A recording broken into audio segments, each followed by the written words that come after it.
I'm just going to tell you a quick story, really for students, and that is how I got the job on Lawrence of Arabia. And we bumped into Jerry O'Hara one morning, who was a top AD, and a friend of ours, so I said, "What are you up to, Jerry?" He said, "Well, I'm working with David Lean, doing some tests of Albert Finney for 7 Pillars of Wisdom," which was what Lawrence was called in those days. I said, "Well, have you got anybody cutting them?" And Jerry said, "Well, I don't know. I've no idea." But he said, "I'll put your name forward." Anyway, by about 10 o'clock on Monday morning, the production manager, John Palmer, called me. And he said, "We're not paying any money, £50 for the couple of weeks. But he said, if you want to come and do them, please show up." He said, David says he's met you, and so you don't need to see you again, but just show up on the first day of shooting, which is what I did.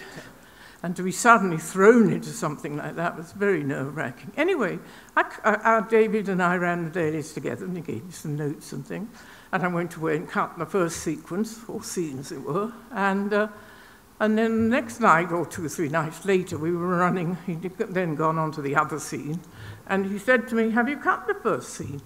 And I said, "Yes, I have actually. I'd like to run it for you tomorrow." He said, "No, run it tonight." I said, "What, in front of the whole unit?"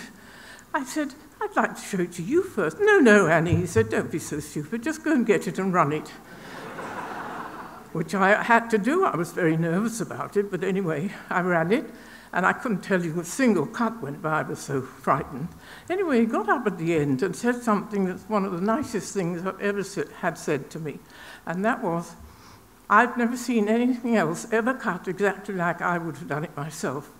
And I mean, you can imagine, I nearly burst into tears. I didn't, because David would not have liked that.